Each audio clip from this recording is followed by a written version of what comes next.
Hello বন্ধুরা, আসসালামু আলাইকুম। আজকে একটি বিষয় নিয়ে আলোচনা করব। তো বিষয়টি হলো কিভাবে আপনারা এসটি টেলিকমের মাধ্যমে বিদ্যুৎ বিল পরিশোধ করবেন।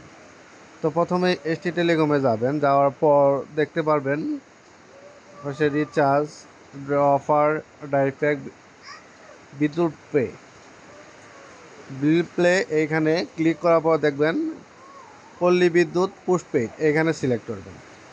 তো এখানে বিল নাম্বার, তো এই বিল নাম্বারটা কোথায় পাবেন সেটি আপনাদের দেখাবো। তো দেখেন, আমি একটা পল্লী বিদ্যুৎ পোস্টপেইড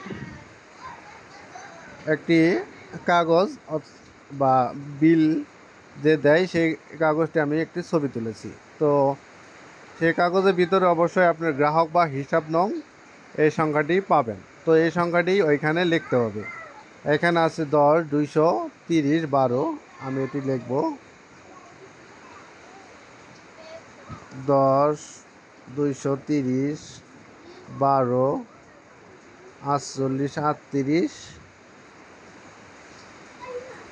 তারপর দেখি 48-38, আবার 10, 48-38-10।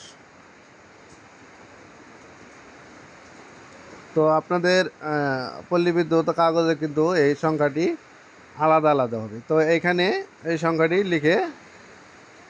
লিখে দিবেন। তারপর এখানে লিখবেন যে আপনার বিল, মানে বিলটা অ্যামাউন্ট কত। তো আপনি যদি ধরেন জরিমানা সহ দেন, জরিমানা ডেট ওভার হয়ে যায়, তাহলে কিন্তু জরিমানার অ্যামাউন্টটি দিতে হবে। তো ধরেন এখানে 209 টাকা বিল আসছে, তো সংখ্যাটি লিখবেন। তারপরে এখানে আপনি যে নাম্বারে মেসেজ পেতে চান, আমরা সাধারণত যখন পল্লী বিদ্যুৎ পোস্টপেইড এই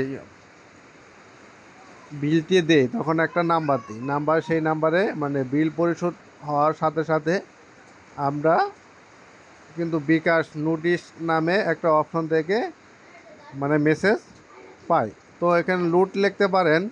তো আপনার লাস্ট তারিখ কত, ধরুন লাস্ট তারিখ 3 নভেম্বর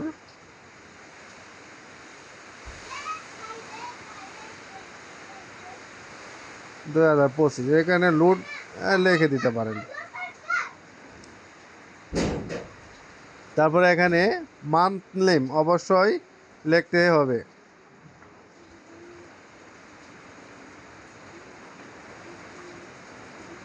মান্থ নেম অবশ্যই ইংরেজিতে লিখতে হবে।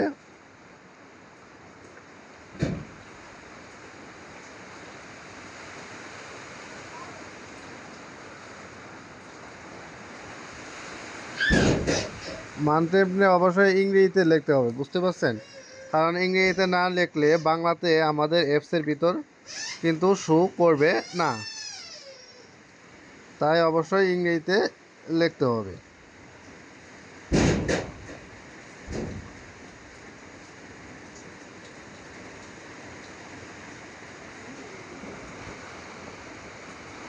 অক্ট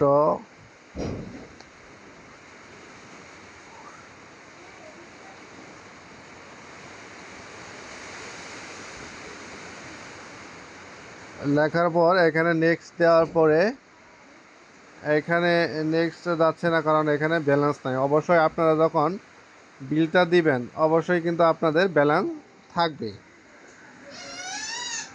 তো তারপর নেক্সট দেওয়ার পরে একটা পিন নাম্বার চাবে, কনফার্ম করে দিবেন।